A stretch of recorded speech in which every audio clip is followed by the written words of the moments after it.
Bienvenue dans le podcast des racines aux étoiles, un espace qui relie sagesse ancestrale et science moderne pour nourrir ton énergie, explorer ton corps et élargir ta conscience, vivre plus en harmonie avec le vivant et le monde qui t'entoure.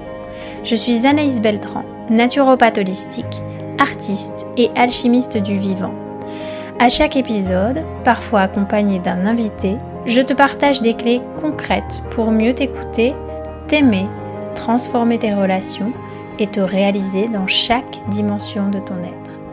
Bonjour à toutes et à tous, bienvenue dans ce 4e épisode. Et si une simple thérapie corporelle pouvait complètement bouleverser le rapport que vous entretenez avec votre corps et avec votre environnement. Imaginez qu'au cœur des plus infimes tissus qui vous composent se cache une porte ouverte à tout un univers encore inexploré, du vivant, à des clés de guérison, de transmutation de certains schémas répétitifs et une exploration nouvelle de votre conscience. Vous allez voir dans cet épisode, grâce à la diva des fascias, mon invitée Nathalie Varlet, que ces fascias dont vous avez forcément entendu parler, puisque c'est très à la mode, ne sont pas qu'une trame physique et une approche technique du corps. Ce sont des réseaux de conscience directement en lien avec nos cellules et avec une capacité à nous reprogrammer à chaque instant. Vous allez découvrir dans cet épisode une nouvelle manière plus artistique, plus dansée d'aborder les fascias grâce à la méthode de Nathalie, pour moi très avant-gardiste, très pionnière et très holistique justement, grâce à cette approche unique à la croisée de la science et de l'art du vivant et de se laisser danser par la vie. Bonjour Nathalie, bienvenue à toi, je suis très heureuse de t'accueillir. Tu es ma première invitée depuis l'histoire de ce podcast.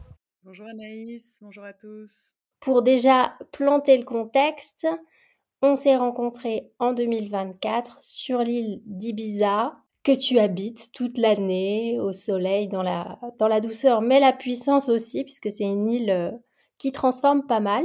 Et j'ai eu l'occasion de participer à tes cours. Pour commencer, est-ce que tu veux te présenter à nos auditeurs, voilà, nous parler un peu de ton parcours qui est assez particulier, puisqu'il y a à la fois quelque chose de très médical et en même temps de plus exploratoire, plus spirituel aussi chez toi, que j'adore. Et puis voilà, nous expliquer comment tu es venue au fascia. Eh bien écoute, déjà Anaïs, merci de me passer la parole et de cette introduction haute en couleurs. Avant tout, je pense que je suis une exploratrice de la conscience et du corps et du lien entre le corps et notre être. J'ai une formation de base de kinésithérapeute du sport, donc j'ai évolué pendant des années dans le monde plutôt de la performance, de la mécanique et dans le sport de haut niveau. Avec différents types de patients, que ce soit dans le sport collectif, le rugby, le handball, où petit à petit sont venus à moi un profil de sportif de haut niveau plus en lien avec la danse. Et je pense que ça a été un premier éveil pour moi de soigner des gens sur qui toute la connaissance théorique et biomécanique que je pouvais avoir à l'époque, où j'avais fait plusieurs spécialisations en thérapie manuelle orthopédique. Enfin, j'étais vraiment passionnée par la compréhension du corps humain, mais sous un angle très théorique, un peu comment tout ce que j'avais appris, et beaucoup à la fois dans les livres, mais aussi dans la clinique, je pouvais le mettre au service. Sauf qu'à l'époque, j'avais une vision assez limitée, assez rationnelle. Et puis, j'ai rencontré des danseurs, notamment des danseurs du ballet Prège-Locage à Aix-en-Provence, de danse contemporaine. Et là, il n'y avait plus grand-chose qui fonctionnait entre ce que j'avais appris et leur corps. Et surtout, j'ai commencé à découvrir qu'ils avaient une perception de leur corps qui remettait un petit peu en cause les visions que moi j'avais. Et que finalement, eux-mêmes avaient déjà une sagesse profonde des zones de blocage, des zones de tension, des zones de libération, et surtout, ils avaient des amplitudes et des mouvements que je ne connaissais pas. Donc ça a été une première étape Et puis, je travaillais aussi en parallèle beaucoup avec, des patients qui avaient eu des lésions médulaires et des lésions cérébrales, donc des accidentés des paraplégiques, des tétraplégiques et des hémiplégiques, et j'ai commencé à découvrir la notion de neuroplasticité cérébrale. Je m'étais spécialisée sur, la récupération, enfin d'aider ces personnes à récupérer, le mouvement moteur et la marche, et là, j'ai commencé à être fascinée par la capacité du cerveau à se modifier, à recréer des connexions en fonction des stimulations, qu'on lui donnait. Voilà, là, c'est sur la partie un peu plus, médicale de l'époque, et puis suite à ça et suite notamment, à une blessure que j'ai eue, parce que j'étais très sportive à l'époque, eh bien, mon monde s'est un petit peu écroulé et j'ai commencé à explorer un petit peu plus, eh bien, d'autres, médecines et des médecines plus, ancestrales, différentes, de ma vision occidentale, de l'époque.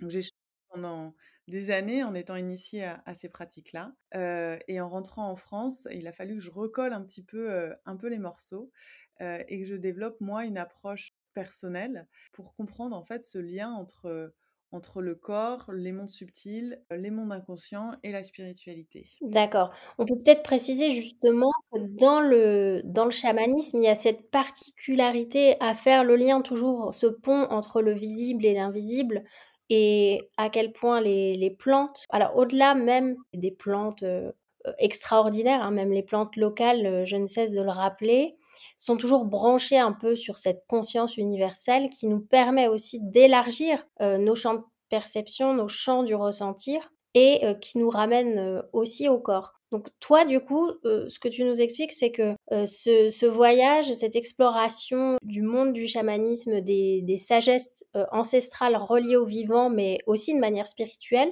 ça t'a permis d'enrichir, d'approfondir ta manière de guérir à travers les fascias ou d'accompagner justement. Alors, à cette époque-là, je connaissais pas les fascias, parce qu'en école de kiné, dans toutes les autres formations que j'avais pu faire, ostéopathie et tout, c'était il y a 17 ans, tu vois? Ce mot-là n'existait pas.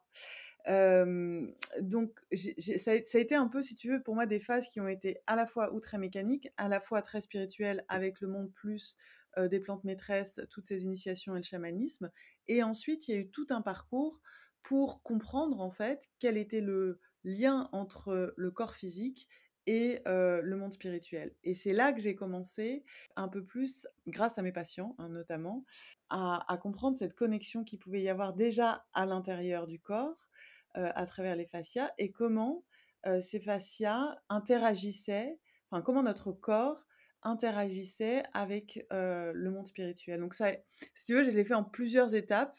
Ça a été un peu on-off, tu vois? Que mécanique, que corporel, très rationnel, ensuite extrêmement spirituel, et puis un peu comme toi aussi dans ton parcours, quand il y a eu cet éveil spirituel-là, il y avait aussi une grande difficulté à ancrer dans la matière et à être un peu ici, présent avec tout ce qui nous entoure, et c'est là que j'ai commencé à faire un travail personnel de découverte corporelle, notamment à travers la danse, et de nombreuses autres pratiques corporelles pour, comprendre le monde à travers le corps, et c'est là que les fascias sont apparus. Je crois qu'une des premières étapes de ma curiosité, passionnelle, avec les fascias, ça a été d'observer, notamment à Ibiza, parce que j'étais entourée de danseurs professionnels, et moi j'étais pas du tout, danseuse, enfin je ne me considérais pas comme danseuse à l'époque, même si je l'étais, mais je me considérais pas comme danseuse, et je les voyais évoluer, j'étais dans des cours de danse contact, ce qui a été une des premières danses que j'ai fait, et j'observais comment ils se déplaçaient dans l'espace, comment ils trouvaient des amplitudes, des fluidités, enfin je les voyais voler, se déplacer au sol avec quelque chose qui était un peu au-delà d'eux, et je pense que j'ai eu un œil où j'ai essayé de comprendre un peu mécaniquement comment tout ça était relié, comment ils faisaient pour générer ce type de mouvement. Donc ça a été une phase assez, perceptible. Maintenant, je peux mettre, des mots dessus, mais à l'époque, je ne savais pas du tout ce que je faisais. J'étais juste au bord de la piste à observer, tous ces corps qui bougeaient dans l'espace, et qu'est-ce qui les connectait, et qu'est-ce qui faisait qu'ils arrivaient à allier à la fois force musculaire, souplesse et puis une espèce de grâce, dans le mouvement. Mmh. Donc est-ce que tu peux nous expliquer déjà, pour, les auditeurs qui n'auraient pas vraiment, encore entendu parler des fascias, de ce que c'est? Alors, J'ai pu lire qu'on l'appelle le 80e organe. Ça a pris beaucoup de temps avant de déclarer que c'était un organe, mais en même temps, il a cette particularité d'être le liant à tout le corps. Donc, est-ce que tu pourrais nous décrire de manière à la fois poétique et technique, qu'est-ce que sont les fascias dans notre corps? C'est quoi leur rôle? Oui, alors, bon, déjà, je vais commencer par la technique, ça va être un peu plus simple, on va poser un peu des bases et puis après, on va aller voir un petit peu plus comment on peut déployer cette idée de façon plus poétique. Au niveau technique, le fascia, c'est à la fois ce qui constitue tous les organes de notre corps. C'est pour ça que, à la fois, c'est une grande nouveauté qu'on dise que c'est le 84e organe, comme tu l'as dit, et à la fois, certains chercheurs disent que c'est pas un organe parce que c'est ce qui constitue aussi tous les organes. Bon, là, c'est une légère subtilité. Moi, j'aime bien prendre cette image. C'est que quand on regarde un bouquin d'anatomie, on voit qu'il y a des os, des muscles qui sont attachés aux os, que les tendons relient un muscle à un os, et puis quand au milieu de tout ça, il y a des nerfs, et puis des artères, des veines, voilà, un peu de lymphatique. Ça, maintenant, on commence un peu plus à le connaître. Il y a 15 ans, on l'évoquait à peine. Ce qu'il faut comprendre, c'est que tout ça, ça flotte pas comme ça dans le corps. Les viscères ne flottent pas au milieu de notre corps dans un bassin. Il y a un tissu. Et ce mot tissu est vraiment pertinent. Il y a un tissu qui relie tous les organes. Donc ça, c'est une première des choses, une première des qualités du fascia. C'est ce qui va relier tous les organes. La deuxième composante, c'est qu'il les compose aussi. C'est-à-dire que le cheveu est du fascia, le muscle est composé de fascia. Et jusqu'à il n'y a pas longtemps, je viens de regarder une étude où ils ont retrouvé du fascia jusqu'à l'intérieur des cellules. Donc c'est pour te dire que c'est et c'est là qu'on va pouvoir après un peu aborder plus tard la notion de comment on peut travailler sur le plan de la reprogrammation de nos schémas et de nos programmes inconscients. Voilà, c'est vraiment comme un mycélium, hein, comme les champignons qui ont cette espèce de trame invisible partout. Le fascia est absolument partout dans le corps, notre peau est du fascia. Et donc, il y a cette idée qu'à la fois, il vient relier, il vient composer et il vient aussi séparer tout notre corps. Dans les caractéristiques un peu techniques, le fascia, c'est là aussi où il y a énormément de récepteurs sensoriels. Le fascia aussi, ça c'est nouveau, est innervé et vascularisé. Il y a des magnifiques vidéos sur YouTube, si vous voulez aller voir, qui montrent vraiment avec les nouvelles imageries le fascia qui est en mouvement, qui est aussi composé énormément d'eau et principalement de collagène. Et donc, c'est vraiment des fibres, comme ouais, des fibres aqueuses d'eau qui bougent en permanence et qui se remodèlent en Mmh. permanence. Donc, pendant longtemps, le tissu facial a été décrit comme un tissu de soutien mécanique, quelque chose qui unit. Juste pour que les auditeurs se représentent un petit peu, on peut prendre l'idée d'une orange qu'on coupe en deux, et puis à l'intérieur, il y a ce Oui. tissu blanc, hein, cette petite peau qui relie là toutes les petites pulpes à l'intérieur. Donc ça, c'est une vision qui est une vision statique du fascia, qui est réelle aussi, hein, ça aide à se représenter. Il permet de compartimenter, d'unir, de relier. Ça, c'est la vision un peu passive. Et pendant des années, on a pensé que c'était un tissu passif, donc on s'en fichait un peu. On se disait, bon, bah ok, c'est une peau, on la décolle quand on faisait de la dissection, comme le poulet, tu vois, tu as toujours une petite peau, tu la décolles, voilà. Mais maintenant, on a découvert que c'était un tissu qui était en mouvement et qui avait une capacité de neuroplasticité, c'est-à-dire de se modifier en fonction de l'information du mouvement qu'on lui donne. Mais c'est un tissu qui est extrêmement complexe et qui est en pleine découverte et qui est fascinant dans le sens où il est très difficile de le conceptualiser parce que justement, il est en mouvement en permanence.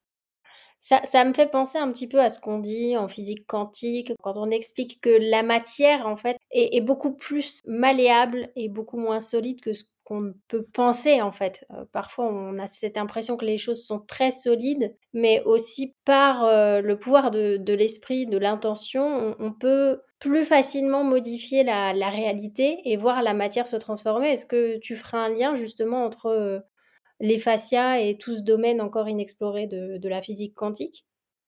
Oui, complètement. Et pour ça, pour illustrer ça, je vais prendre un exemple d'une patiente que j'ai reçue récemment à Paris qui avait une grosse kyphose et une grosse scoliose. Donc, pour ceux qui connaissent un peu les termes médicaux, quand on te donne ce diagnostic-là, on te dit il y a à peu près aucune chance que ça se modifie. Kyphose, scoliose, c'est-à-dire c'est ce qu'ils appellent une espèce de déformation au niveau de la colonne. Sauf que ce qu'il faut comprendre, c'est que la colonne, c'est un empilement de vertèbres les unes sur les autres qui sont soutenues et qui sont modelées par énormément de tissus, que ce soit les tendons, que ce soit des micro-muscles qu'on appelle les multifides, et que ce soit évidemment le tissu du fascia. Donc je recevais cette patiente qui, depuis toute petite, on lui avait dit, tu as une scoliose, une kyphose, donc bon, voilà, tu seras toujours bossu, tu auras toujours mal au dos, c'est comme ça. Et donc là, ça faisait 20 ans qu'elle souffrait d'une douleur entre les épaules. Et donc, elle avait absolument aucune foi que ça puisse changer. Et en une séance, elle a eu un bénéfice incroyable de se rendre compte qu'en fait, ses omoplates pouvaient respirer, qu'elle pouvait se tenir droite, qu'au final, il n'y avait pas de fatalité, et qu'en fonction de justement la capacité à rentrer en lien et en connexion avec ce tissu facial, ce qui demande un travail perceptif, eh bien, il y avait une modification très rapide, si tu veux. Il n'y a pas eu besoin de 25 séances. Après, il y a besoin de l'entretenir, de le comprendre et tout, mais déjà, il y a eu un effet très rapide sur un diagnostic qui est posé un peu sans solution, quoi. Mmh. Justement, on parle souvent aussi en médecine chinoise, dans l'approche un peu orientale, taoïste, on parle de l'énergie, à la fois des méridiens qui sont comme des autoroutes de l'énergie beaucoup plus subtiles présents dans le corps, et puis bon, des chakras, et en fonction de la circulation de la vie dans ces zones-là, le corps est en bonne santé ou pas. Et s'il y a des blocages, ça peut ensuite générer des maladies plus physiques. Mais voilà, il y a cette idée aussi que ça vient aussi parfois du subtil. Donc en agissant sur le corps, on peut aussi agir sur le psychique, la partie plus spirituelle, énergétique. Toi, par rapport à ces approches, du coup, tu placerais où le fascia? Est-ce que c'est un lieu, les fascias, où les traumas, tous ces blocages émotionnels, l'histoire de la vie de chacun pourrait un peu s'inscrire dans les fascias et puis bloquer en fait l'énergie, la libre circulation de la vie, et en quoi les fascias peuvent aussi être une approche plus simple par rapport au yoga, par rapport à toutes ces voies aussi d'exploration qu'on connaît, comme la méditation. En quoi les fascias peuvent à la fois se rapprocher et à la fois nous permettre une nouvelle exploration ou une libération peut-être aussi de certains blocages.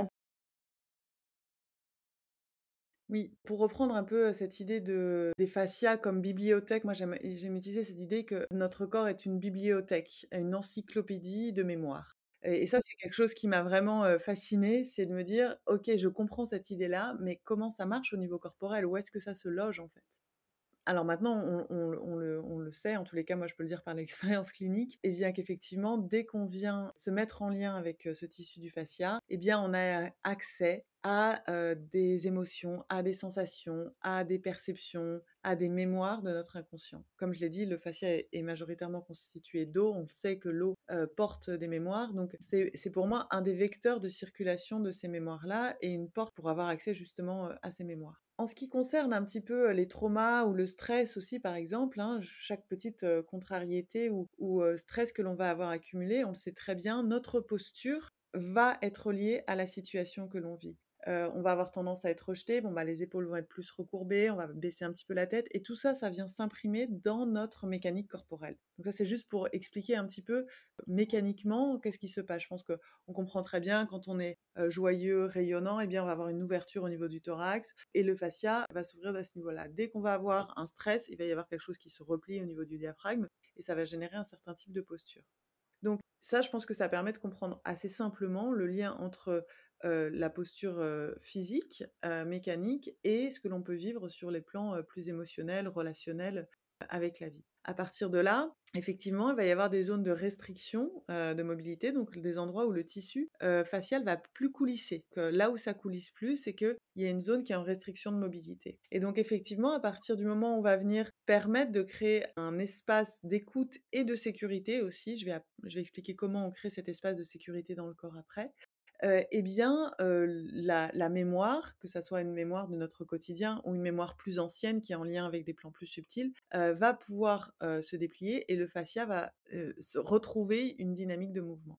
Ce qui est aussi important de comprendre, c'est qu'effectivement, plus on va être dans des habitudes statiques, c'est-à-dire de peu de mouvement, et notre corps est fait pour le mouvement, il est dessiné pour ça. Dans notre société, on bouge vraiment très très peu, à part quand on va faire quelques cours ou quoi, mais on n'a plus vraiment cette habitude, cet art du corps et du mouvement. Et le fascia a besoin de mouvement. C'est pour ça que c'est une des recommandations d'ailleurs qui devrait être faite le plus souvent possible. Souvent, quand on est blessé, on se dit il faut pas bouger. Non, non, non, non. Il faut pas bouger peut-être dans certaines zones, mais justement, comme le tissu facial connecte tout le corps, on a toute la capacité d'aller bouger dans les autres zones et que ce mouvement-là à distance va permettre une libération des zones qui sont plus bloquées. Donc ça change l'idée de la conception de si j'ai mal au dos ou si, j'ai une tension là, eh bien, c'est là qu'il faut focuser, l'attention, qu'il faut concentrer l'attention et soigner ici. Non, non. Le travail corporel et maintenant je pense qu'il y a beaucoup d'approches qui le développent, hein. L'ostéopathie l'a fait il y a quelques années. Maintenant il y a la fasciathérapie. Eh bien, on vient vraiment considérer le corps et l'être dans sa globalité. Alors, c'est intéressant ce que tu dis, parce que tu as parlé des danseurs aussi, qui t'ont beaucoup inspiré sur ton parcours au début. Mais justement, en quoi, le mouvement du fascia peut aussi nous ramener à une forme de peut-être de lenteur? Parce qu'il y a aussi des histoires fabuleuses de danseurs professionnels qui, au bout d'un certain temps, ont abîmé leur colonne, a abîmé le corps aussi parce que quand tu deviens professionnel de quelque chose, tu vas aussi dans une forme de productivité. Quand tu te produis en spectacle, que tu fais beaucoup de prestations, il y a aussi un non-repos du corps. Donc, on va quand même dans une constance du mouvement. Et, eh bien, il y a ces histoires justement de personnes qui devaient s'arrêter de danser à cause de blessures et qui, grâce au fascia et à l'approche plus lente du fascia, plus yin peut-être aussi, ont pu guérir sans passer sur le billard, entre guillemets. Donc, en quoi le fascia est aussi un appel à se rencontrer à travers le mouvement de la vie, mais peut-être dans un autre rythme. Absolument. Effectivement, la première porte d'entrée l'accès au fascia demande une grande finesse, une grande délicatesse dans la perception. On n'est pas en train de produire un mouvement ou, comme par exemple dans les asanas de yoga, on va faire une séquence de mouvements, on va d'un point A à un point B, on revient. Il y a une route qui est tracée. Le fascia, nécessite, pour pouvoir suivre son mouvement, un ralentissement comme tu le dis, une écoute des micro-mobilités qui sont des micro-mobilités internes très fines. Moi, j'appelle ça le mouvement organique, hein, interne. Et de là peut émerger un mouvement qui va être plus grand. Mais il y a effectivement cette première démarche d'abord de venir cartographier toutes ces micro-mobilités à l'intérieur, de venir les interconnecter entre elles pour arriver après à générer un mouvement qui est plus ample. Alors, je sais qu'il y a beaucoup d'approches des fascias, je pense que tu faisais un peu référence à Muntz, le Muntz Floor, cette approche-là qui est extrêmement intéressante, qui travaille principalement au sol et du coup ça permet effectivement un grand ralentissement et une connexion avec la gravité. Donc c'est pour moi une première approche extrêmement intéressante comme le BMC ou le Feldenkrais sont aussi des approches, même si je ne suis pas sûre qu'ils nomment l'approche des fascias, mais ils travaillent sur cette idée-là. Et donc, il y a vraiment tout ce travail de venir rencontrer les différents mouvements, les différentes conversations qu'il va y avoir dans les différentes parties du corps, comment le mouvement du genou est en interaction avec un mouvement de l'épaule, derrière l'arrière des yeux. Voilà, comment tout ça, on peut rentrer en lien avec et découvrir un langage qui se fait un peu à travers nous. C'est-à-dire que ce langage-là est en permanence en train de bouger à l'intérieur de nous. Et quand on commence à laisser ce langage-là se diffuser, ben, il y a l'accès à un mouvement plus grand qui va permettre une dynamique. Voilà, pour moi, il y a vraiment pas d'opposition. Le fascia, il n'est pas forcément tout le temps lent. Il peut permettre une très grande explosivité et les sportifs de haut niveau, si on regarde un joueur de handball par exemple, il utilise à fond le mouvement du fascia. Par exemple, dans son geste d'armée, il connecte son pied en diagonale avec son bras et au moment du relâchement, il va avoir absorbé à l'intérieur toute l'énergie, l'élasticité du fascia. Donc, c'est pas du tout contradictoire. Par contre, dans notre démarche personnelle, comme on va à 25 000 dans la vie et qu'on n'a absolument pas une grande conscience de notre corps, il y a un premier pas qui est effectivement un ralentissement, une écoute des micromobilités et une humilité de découvrir quel est le mouvement parce qu'on ne sait jamais où il nous mène.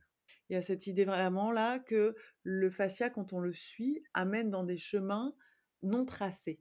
On sort un peu des sentiers déjà battus pour qu'ils nous emmènent ailleurs. Et là, ça nécessite eh bien, une grande confiance dans le mouvement de la vie, dans le mouvement de son corps et aussi de l'entraînement. Ça demande, parce que bon, voilà, quand le fascia, on l'avait vu cet exercice-là on est debout et aller au sol en étant guidé par ce mouvement-là, eh bien, il faut quand même comprendre un petit peu comment s'organise le corps par rapport à la notion de gravité terrestre. Mmh. Oui, bah, moi qui avais fait ton premier cours, il y a de la lenteur, de l'exploration, mais il faut un petit peu sortir de sa zone de confort, je dirais, à savoir que, bah, si le corps, dans ce lâcher prise nous dit: «Ben, là, c'est le moment de tomber au sol, même si t'es pas sur un tapis, fais-toi confiance et laisse-toi tomber». C'est un peu une sagesse, une école de la vie où on te pousse à aller à un endroit où tu avais pas prévu d'aller, mais il y a quelque chose de plus fort, une sagesse à l'intérieur du corps qui te dit: «Vas-y» et tu vas pas forcément te faire mal, en fait. Oui, tu vas pas forcément te faire mal si tu suis pleinement le mouvement parce que dans l'approche fascia dance, donc du coup les cours auxquels tu as assisté, j'insiste beaucoup sur l'idée de cartographier à l'intérieur de son corps cette tension. Le fascia a une tension interne pour percevoir que l'on est suspendu de l'intérieur. Donc ce n'est pas, on descend pas au sol en s'écroulant, mais on vient vraiment utiliser la suspension et la tension du fascia avec un mouvement qui va emmener dans des organisations que l'on connaît pas. Donc c'est là qu'il faut faire confiance à cette sagesse-là et redécouvrir son corps d'une autre façon. Et très souvent, on peut se dire, bah, il y a une façon d'aller au sol ou il y a une façon de se déplacer, je mets mon genou et tout. Et on peut être extrêmement surpris de voir les combinaisons curieuses que le corps peut trouver. Et il faut effectivement faire confiance à une organisation corporelle.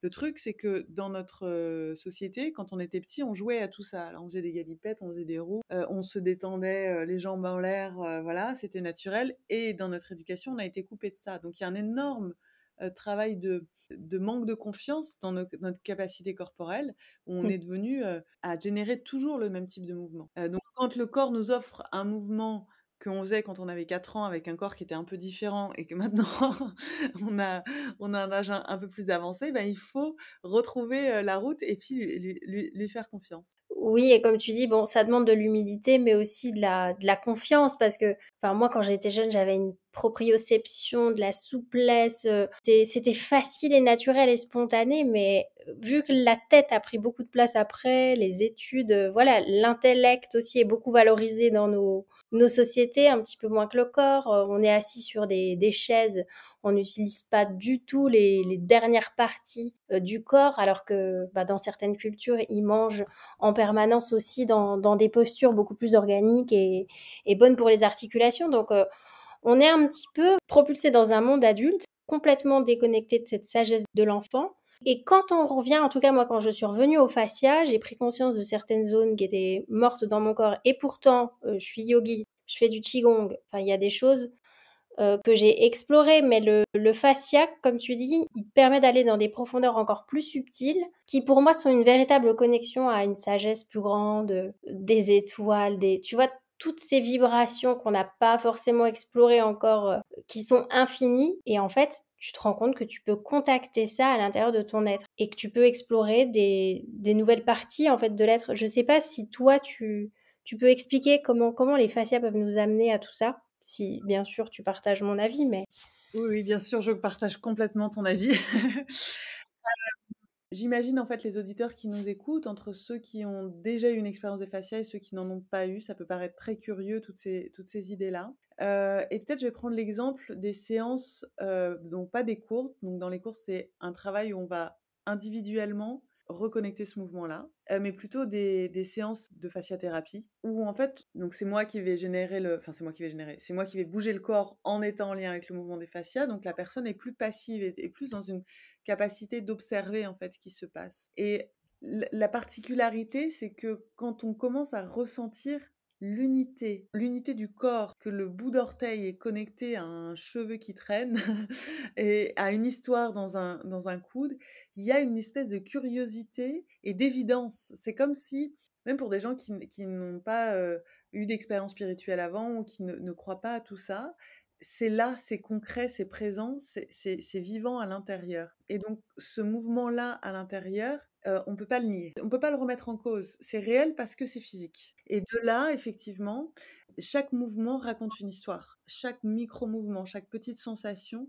vient petit à petit se délier et ouvrir un petit peu le grand livre de notre histoire personnelle et de l'histoire de l'humanité et de ce mouvement Mmh. aussi, je vais parler du mouvement externe, hein, le mouvement de l'espace qui est autour de nous, il y a en permanence un mouvement externe qui est en lien avec un mouvement interne. Et donc, il y a cette danse, en fait, entre l'espace et notre vécu intérieur. Et là, on peut venir recréer des ponts et recréer des liens extrêmement profonds avec ce qui peut-être nous a traumatisés.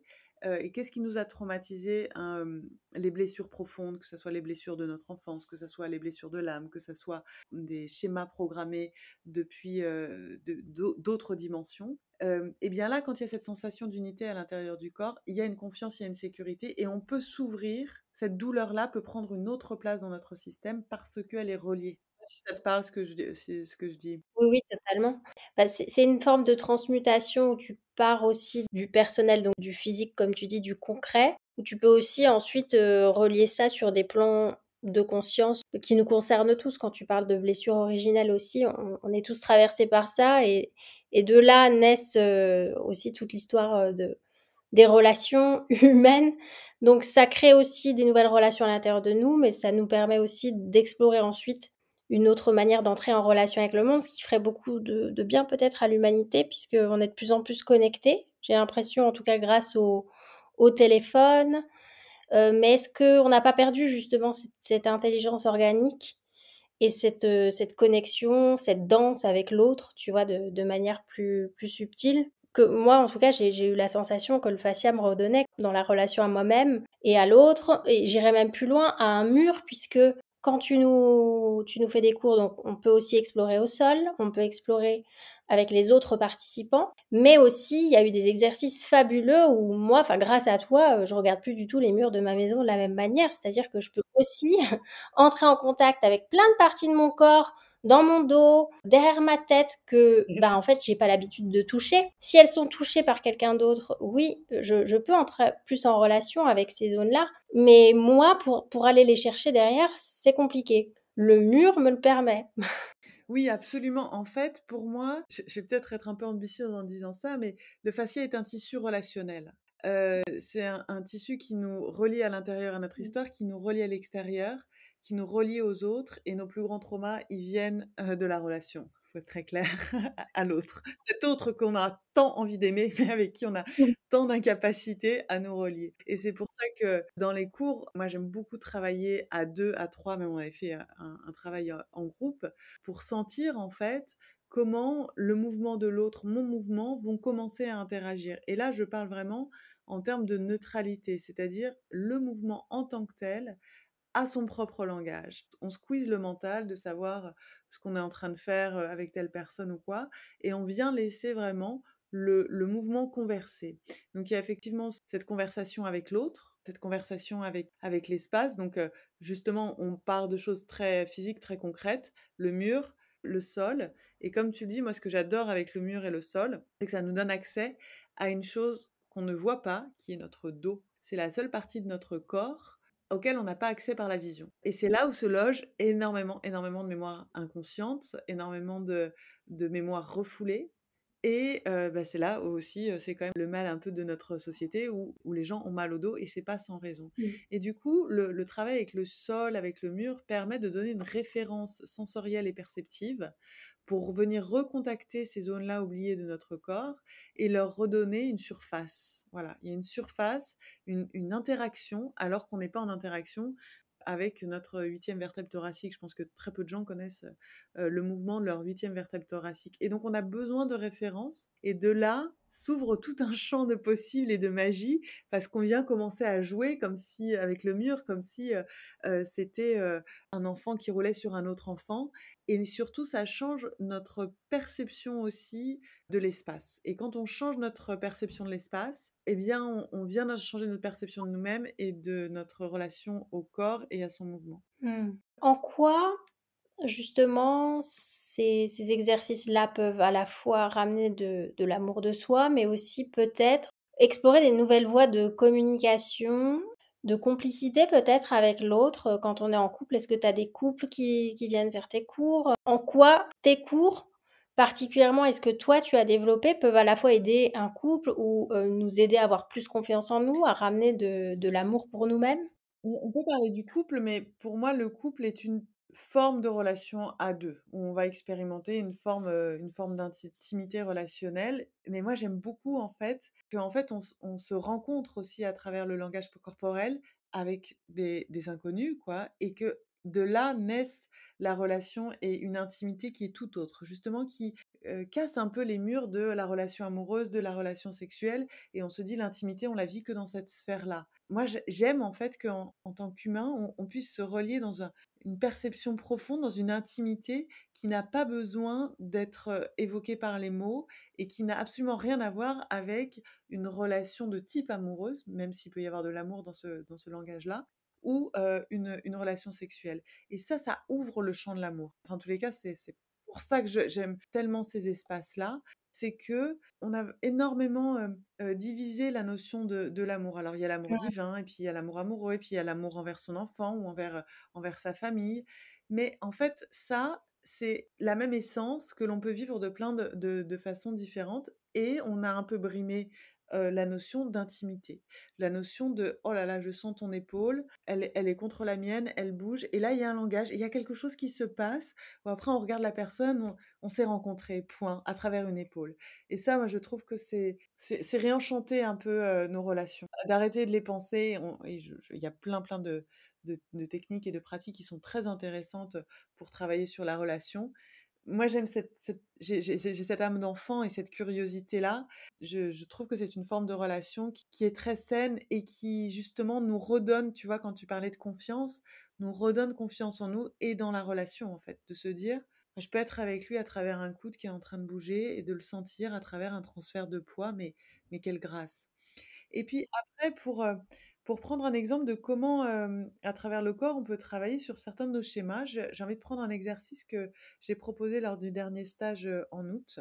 C'était très simple. Il y avait une personne qui était en train de représenter un mur. Donc elle offrait son dos. On travaille beaucoup avec le dos, j'adore le dos. Donc il y a une personne et les 2 personnes sont dos à dos et une personne représente le mur. Et l'autre personne va venir utiliser le mur comme soutien pour venir sentir son dos et découvrir certains mouvements corporels en étant soutenu par le mur. Et là, c'était extrêmement intéressant parce que, en fonction des participants, il y en avait qui avaient une capacité à être un soutien, c'était inné chez eux, quoi. Ils ne bougeaient pas et en même temps, ils s'adaptaient parce qu'il y a une forme d'adaptation quand même un peu en permanence, mais sans envoyer de la conversation, tu vois? Ils étaient là en soutien, avec des légers ajustements, mais sans nourrir la conversation. Celui qui était en train de bouger parlait et l'autre faisait juste un regard empathique à travers le corps, tu vois? Et puis certains autres, c'était des murs mouvants. Ils avaient besoin de parler pour lui dire: «Je t'ai entendu» et ça, pour moi, ça reflète vraiment, notre art conversationnel aussi. Comment on va se relier dans nos conversations habituelles? Est-ce qu'il est facile d'être un soutien pour l'autre? De quelle façon on est un soutien? De quelle façon aussi certains n'utilisaient pas le soutien du mur, ils osaient pas. Ils Mmh. osaient pas, prendre appui sur quelqu'un d'autre.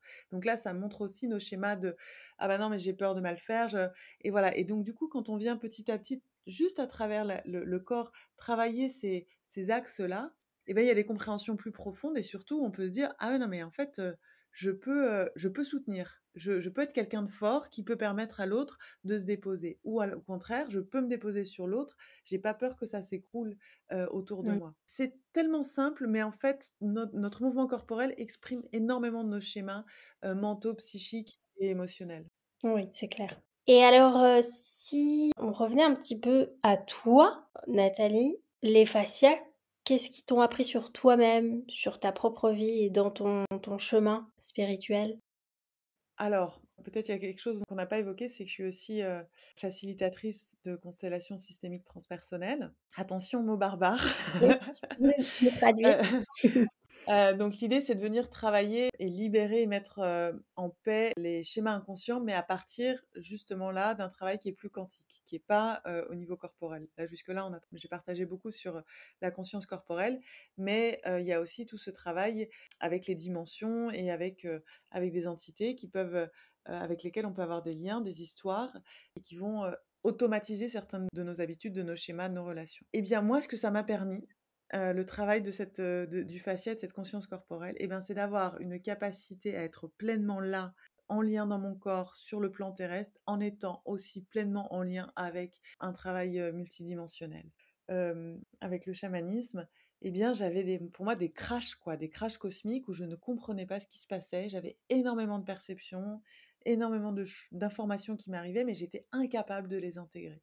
Et un des gros switches, ça a été justement tout ce travail avec les fascias qui m'apporte à la fois une confiance, une dextérité et une précision dans la réception des informations d'autres plans. Et puis ça permet d'être dans un mouvement qui est créateur, un mouvement qui est à la fois guérisseur, avant j'appelais ça, l'art du mouvement guérisseur, mais aussi un mouvement qui est créateur. C'est-à-dire que ça m'apporte une curiosité dans la danse, dans mon mouvement, dans ma propre capacité à réguler aussi tous mes plans émotionnels, hein. Quand j'ai un stress, avant-hier j'ai eu un accident de voiture par exemple, bon bah, je vais faire une pratique très courte, mais juste pour revenir là, pour revenir: «OK, je suis là, quelle est l'information qui vient de se passer?» et de pouvoir réguler, mon système. Si tu me permets, il y a une petite image que j'adore et que j'ai envie de vous partager, sur 2 cygnes. Voilà, c'est 2 cygnes qui sont sur un lac, 2 mâles, qui sont en train de se battre avec, voilà, se battre pour le territoire et le combat est très violent jusqu'à, potentiellement, à ce qu'il y en ait un qui meurt. Donc ça, c'est la vie animale, c'est tout à fait logique. C'est aussi, des schémas, la lutte, je sais que tu travailles aussi beaucoup avec ça en ce moment, on en avait discuté, que nous, on a un peu refoulé dans notre système. Donc les 2 cygnes se battent et il y en a un qui gagne. Et les 2, quand ils repartent, ce qu'ils vont faire, c'est qu'ils vont secouer très, très fort les ailes et ce qu'ils ont remarqué, en fait, c'est que quand ils font ça, ils sont en train de réguler, la dose d'adrénaline et de cortisol qu'ils ont dans le corps. C'est-à-dire qu'il y a eu un énorme stress, un stress de survie et automatiquement, ils vont avoir un geste qui va permettre derrière d'évacuer et de réguler. Ben moi, le travail avec le fascia, c'est un peu ça. C'est je vais avoir un stress, et ben je sais que je dois revenir ici, là, dans le corps et et libérer à travers le mouvement ce qui est en train de s'engrammer, en fait. Mmh. Ouais, c'est un super régulateur, du quotidien. Entre, plusieurs interactions, on a traversé tout Paris en transport en commun, on s'est mêlé à la foule, si on est sensible aux énergies des autres aussi, les fascias peuvent aussi être un moyen d'évacuer ce qu'on absorbe. Oui, et ça peut permettre aussi, quand on est en plein milieu dans le métro, donc moi je je vais régulièrement à Paris, et bien en plein milieu du métro, de faire des pratiques. Parce que à partir du moment où on a conscience de son unité corporelle et tout ça, eh bien on se fait beaucoup moins attraper par toutes ces intensités d'énergie, pour pas les, catégoriser, tu vois? Mais on sait très bien que dans ces zones-là, et notamment à Paris, il y a énormément de champs d'information et donc pour moi, c'est à intégrer, voilà, sur le quai du métro, bah, moi, je vais pratiquer. Je suis à l'aéroport, il y a un contrôle, des bagages, ça me stresse que enfin, tout le monde est super excité. Bon, bah, là, je vais pratiquer dans la file d'attente et certains me regardent de façon bizarre, mais je m'en fiche, en fait. C'est une question de cohérence, en fait. C'est une question de cohérence intérieure. Magnifique. Tu vas même inspirer inspirer le monde et justement si on devait, se projeter un petit peu dans l'avenir de l'humanité, en quoi selon toi les fascias qui soient peut-être même intégrés dès le plus jeune âge, tu vois? Parce que je suis sûre qu'il y a des exercices hyper simples et ludiques. En quoi dans ce monde, de plus en plus virtuel et technique, technologique, les fascias peuvent aussi être un point d'ancrage, j'ai envie de dire pour sauvegarder notre humanité, ce qu'on a de plus mystérieux peut-être en nous, de plus subtil. Oui, alors au-delà, je dirais que les fascias, c'est un peu le moyen, tu vois? C'est un peu l'outil. Je dirais vraiment que la perception corporelle, le fait d'arriver à sentir à travers son corps, ça serait déjà la 1re des bases et ensuite le fascia est l'outil, tu vois? Ce que je veux dire, c'est que la première des choses, c'est de retrouver sa capacité à sentir dans son corps et ça, c'est clair que c'est une éducation et que ça devrait être enseigné, à l'école et dès le plus jeune âge pour qu'on ait à l'intérieur de nous en fait, c'est notre naturel. C'est-à-dire que c'est juste revenir à quelque chose qui est naturel et qui nous permet une autorégulation permanente. Donc oui, moi j'ai vraiment, l'espoir et que cette vision-là du corps, de la perception corporelle, d'arriver à ressentir, à discerner aussi à travers son corps. Parce que quand on est un peu, submergé au niveau émotionnel, qu'on ne sait pas très bien ce qui se passe ou même, sur des cas de dépression sévère ou de dépression passagère, on ne comprend pas ce qui se passe. On ne comprend pas, et on est complètement, sans vie, sans goût et dès qu'on revient dans le corps, eh bien, on retrouve une perception de soi et à partir du moment où on a une perception de soi, on retrouve une souveraineté, une puissance intérieure et une capacité de choisir et de pouvoir agir. Quand on n'est pas là, ce qui est très souvent, on est très dissocié à partir du moment où on n'est que dans le mental, ce qui est la grande majorité de notre temps, ou submergé par le plan émotionnel, on n'est pas là, on n'est pas dans le présent. Quand on vient travailler, et c'est un artisanat, tu vois, pour moi, c'est à la fois de l'entraînement et de l'artisanat, tout ce travail de tisser les liens physiques à l'intérieur de soi, eh bien, ça permet d'être là dans le présent. Et à partir de on est là dans le présent, de façon aussi ludique, comme tu l'as dit, parce que moi, je ne suis pas une grande méditante, je vous avoue. Moi, je médite beaucoup avec les fascias, je trouve qu'ils sont beaucoup plus drôles. je, Ma curiosité enfantine a beaucoup plus de nourriture parce que ça me ramène ici, là, dans le présent. Donc oui, moi, je ne peux que souhaiter qu'on réintègre ça, en fait, dans notre quotidien, dans notre éducation, et que ça change notre vision de la relation au monde et à l'autre. Oui, mais c'est intéressant ce que tu dis aussi parce que on est aussi dans une période où on a beaucoup accès aux spiritualités, aux notions des grandes connaissances, des grands concepts spirituels, ou parfois aussi à des thérapies qui nous permettent de guérir au niveau des relations, mais est-ce que justement la guérison n'est pas encore trop mentale? Même les explications, quand on vit des choses, qu'on a des prises de conscience, on va les expliquer par le mental, mais est-ce que c'est vraiment intégré dans le corps? C'est là peut-être aussi, si vous nous écoutez, que vous êtes déjà très ouvert à la spiritualité, qu'il y a de ce côté-là beaucoup de richesse chez vous, en quoi les fascias vont aussi être peut-être une voie d'exploration plus silencieuse, qui n'est pas non plus une méditation assise, où là, on peut aussi ouvrir des grands champs de conscience, mais qui nous permettent d'explorer l'infiniment grand dans l'infiniment restreint, enfin petit du corps, mais il y a une exploration sans fin qui se passe de mots. Oui. Alors c'est super, j'aime beaucoup là ce que tu viens de partager, et ce que je vois, c'est que beaucoup de personnes qui ont ouvert le champ, de la spiritualité vont avoir une difficulté avec la notion de limite. Quand on a commencé à découvrir l'infini, la limite peut devenir douloureuse. Or, notre corps est limité. Redescendre ici dans un corps limité, eh bien ça peut être, difficile, douloureux, et on peut avoir tendance à vouloir rester dans une vastitude, sans avoir perçu que cette vastitude peut être absolument vécue à partir du corps physique, et surtout apporte une paix, une sécurité, un ancrage, et surtout une force d'action. Et Mm. ça, c'est quand même très, très important, Ouais. parce que c'est absolument génial de méditer au pied d'un arbre et de faire toutes ces pratiques, mais à un moment donné, comment ça, on vient être des acteurs dans le monde, pour être au service vraiment de cette humanité-là, et de la nature, et de tout ce lien-là. Donc ça, c'est la première des choses. La deuxième chose aussi, c'est quand on a une ouverture spirituelle, eh bien, si on ne vient pas intégrer cette information sur le plan physique, eh bien, elle va être récupérée au niveau du mental. Et donc, on va faire énormément d'histoires sur l'histoire qu'on a vécue, sur l'expérience qu'on a vécue, et ça recrée un schéma mental.